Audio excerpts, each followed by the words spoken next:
Жамиля Насирова: урматтуу Тайип Эрдоган мырза, бир көзүмдөн жаш, бир көзүмдөн кан агып турганда, курал десеңер курал берейин, азык түлүк десеңер продукту берейин, тамташыңарды калыбына келтирейин десеңер каражат берейин деп чын ыкласыңыз менен боор тартканыңызга рахмат.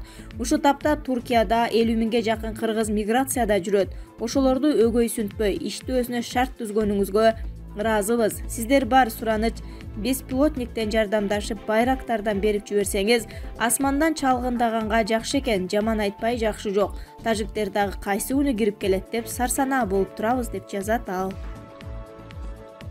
Эрлан Бекчороевич: Тууну сайса ким сайды аты калды Манаска. Бүгүн тарых жазылып жатат. Тажиктер 2013 жылы декабрь айында дагы кол салганда бир дагы кыргыз набыт болгон эмес. Бир гана офицер жаракат алган. Тажиктер өлгөн аскерлерин тележка менен жүктөп кеткен экен. Так ошол 2013 жылы тажиктер головнойду басып алууга аракет кылышаарын, алдын ала чалгындоо иштерин жүргүзүп, өлкө зыян тартып калбашы үчүн даярдыктар күчөтүлгөн. 10 күн мурун билип ушуну көрдүк. Баса белгилеп кетүүчү жагдай мурун дагы, бүгүн дагы бөрү атайын дайындалган отряддын эрдиги ат көтөргүс. Головной сууз тосмосун душмандар калдырбай, өмүрүн эл үчүн арнаган бир гана бөрү атайын дайындалган отряды экенин билишибиз жана сыймыктанышыбыз керек. 29 апрель күнү тажиктер 6,5 саат бөрүлөр менен алышып жатып, алы келбей кырылганда, куралы жок карапайым элге кол салган. Таш менен турган элди миномет менен аткан тажиктерге наалат, жараткандын каары тийсин. Бүгүн ТВ интернеттен ийимдин спецназы мактап, айга күнгө теңеп бир дагы сөз бөрүчүлөр тууралуу айтылбаганы чекелек. Кабинетинен чыкпай отурган ИИМ министрин алкап пропагандалоо осол иш. Ошону менен катар жоо кеткенден кийин кылычын көтөрүп чыккан бийликте УКМКнын төрагасын интернеттен баатыр кылып, элди кол чаптырып жатканыбыз уят иш.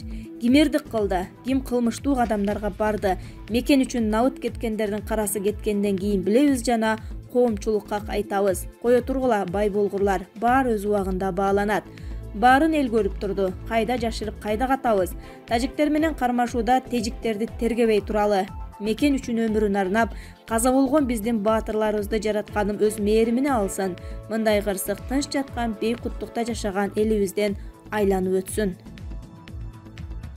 Садыр Жапаров: 12 жашар кызымдын өлүмүнө ичимден кан өтүп турат. Бул тууралуу Садыр Жапаровдун маалымат кызматы билдирди. Улуу айда тынч жаткан элге ок атылып, тынчтыгы бузулду. Бирок күч органдарынын күжүрмөн эмгегинин аркасында баарын жеңдик.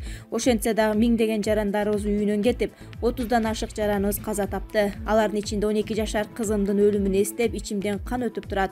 Алардын аза кайгысын тең бөлүшөм, деди өлкө башчы. Канкор Эмомали Рахмон төмөндөгү казак туугандын сага жазган каты: бул сен фашистке карата колдонулган жазанын башталышы. Бул сен үчүн азырынча халва. Мындай каргыштарды эми сен калган өмүрүңдүн аягына чейин угасың. 70 жашка барганда мусулман дүйнөсүнүн көзүнө Гитлердей фашист болуп көрүндүң. Жана дүйнөлүк тарыхта да фашист деген ат менен каласың. Сен акмак, төрүңөн көрүң жакындап калган курагыңда өзүңдү эмес, артыңда кала турган уул кызыңды ойлосоң болмок. Эми сенин өзүңдү гана эмес, сен өстүргөн, сенин тукумуңду улай турган выродактарыңды да фашисттер дешип эл сөөмөйү менен көрсөтүшөт. Бул сары капырдын тилине кирип, бүткүл мусулмандар үчүн жүзүң кара болду. Балдары өлгөн канчалаган энелердин каргышына калдың. Ар бир өлгөн балдардын убалы сен өңү суук иттин мойнуңда калат түбөлүк.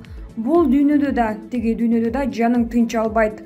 Тозоктун отунда чыркырап күйөсүң. Бул кылган кылмыштарың үчүн өлүгүңдү итке ыргытса жебей турган болуп карайдың.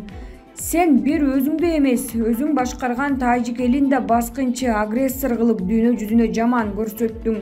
Сендей акмак дүйнөдө жаралбасын. Шамурза Бөрөкулов, 2021 жыл. Баткенде болуп өткөн окуядан соң кыргыз эли жапа тырмак көмөктөшүүгө бел салды. 1 май 2021 жыл Каганат Инвест холдингинин негиздөөчүсү Осмонов Нурбек Жапарович Баткендеги жабыркагандарга 20 үй куруп берүү чечимин кабыл алды. Жакындарынан ажыраган үй бүлөлөрдүн кайгысын тең бөлүшүп, мындан ары кыргыз элимде жамандык болбосун, энелердин көз жашы төгүлбөсүн, тынчтыкта элим өкүм сүрсүн деген каалоосун билдирди.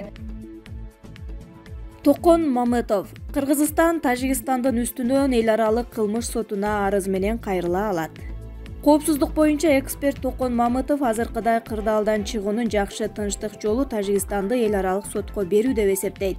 Мамлекеттик чек араны түздөн-түз басып кирүү жана бузуу болгонго чейин курал колдонууга таптакыр тыюу салынат. Бирок эгерде чет мамлекет, анын аскер бөлүктөрү же террористтик жана башка топтор биздин чек араны бузуп өтүп, биздин аймактын бир бөлүгүн басып алышса, анда биздин аскер бөлүктөрүбүз курал колдонууга милдеттүү. Чек ара аскерлери мындай чек араны бузууну токтотуп, агрессорду биздин аймактан чыгарып кетүүгө мажбур кылышат. Чек ара отрядтарынын башкалардан айырмасы, алар өзгөчө шарттарда согуштук кырдаалга жакын кызмат өтөйт. Чек ара отряды мамлекеттик чек араны кайтаруу боюнча аскердик буйрук алат жана каалаган учурда салгылашка кирүүгө даяр болот. Ушундай иши аларды башка аскердик бөлүктөрдөн айырмалап турат. Кыргызстан эч ким менен согушканга кызыктар эмес. Чындыгында азыр мамлекет ички курч маселелерди саясий, экономикалык, социалдык чөйрөдө туруктуулукту орнотууга, мыйзамдуу талаага өтүүнү аяктоого жана коронавирус пандемиясына каршы күрөшүүгө кызыктар. Биз ушул көйгөйлөрдү чечишибиз керек. Ал эми азыркы кырдаалдан тынчтык жолу менен чыгуунун жакшы жолу Тажикстанды эл аралык сотко берүү. Бул үчүн агрессия фактыларын компетенттүү документтештирүү, мыйзамдуу түрдө бекемдөө керек. Ошондо алар андан ары агрессия жана геноцид катарында аныкталып жана квалификацияланат. Анткени анын бардык белгилери аскердик агрессия, тынч жашаган жарандарды өлтүрүү, алардын мүлкүн жок кылуу бар. Бул иштерге Тажикстандын эл аралык кылмыш сотунун Рим статутунун ратификациялангандыгы жардам берет. Дүйнөлүк тажрыйба адамзат тарыхында бир дагы маселе куралдуу жолдор менен агрессия жолу менен гана ийгиликтүү чечилбегендигин далилдеп турат. Адахан Мадумаров Баткендеги кан төгүлүү бийликтин шалаакылыгынан болду. Саясатчы Адахан Мадумаров кыргыз-тажик чек ара жаңжалы боюнча коомчулукка кайрылуу жасап, видео тасма таратты. Ал өз кайрылуусунда кыргыз-тажик чек ара жаңжалы, анын кесепеттери жана курмандыктары тууралуу сөз кылып, бул каргашага түздөн-түз бийлик күнөөлүү экенин баса белгиледи. Эмне үчүн ушундай окуялар болду? Болтурбай коюунун жолдору бар беле. Бул суроолорго тез аранын ичинде жооп берүү өтө оор, кыйын. Сөзсүз түрдө жоопкерчиликти мойнума алдым деген жигиттердин сабатсыздыгынан, шалаакылыгынан, тоготпостугунан же тышкы саясатты же ички саясатты жүргүзө албагандыгынан, кадрларды тандай албай, ким болсо болсун, мени колдогон болсо болду дегенден ушул кейипти кийип отурабыз. Абдан өкүнүчтүү. Ошондой эле Адахан Мадумаров жеке өзүнүн атынан кыргыз-тажик мамлекеттик чек ара тилкесиндеги акыркы окуялардын жүрүшүндө курман болгон мекендештерибиздин жакындарына жана туугандарына көңүл айтты. Камчыбек Ташиев чек арада жаңжал болорун биз алдын ала билгенбиз. Кагылышуунун болорун алдын ала билгенбиз. Маалымат бар болчу. Ошого карата алдын ала даярданып техниканы киргизип турганбыз. Ушундан улам биринчи күнү ири кагылышты токтоттук. Биздин деле күчүбүз жетет эле, бирок битке өчөшүп көйнөгүңдү өрткө салба дегендей кылдык, деди Ташиев. Ал эми Новиков бардык үйлөр менен социалдык объектилер калыбына келтириле турганын айтты. Кимдин эсебинен кайсы каражатка экенин азыр айта албайм, бирок мен оңдоого кепилдик берем, зыяндын көлөмүн аныктайбыз, деди Новиков. Биринчи вице-премьер Артем Новиков менен УКМК төрагасы Камчыбек Ташиев 2 майда Баткендеги Максат айылына барышты.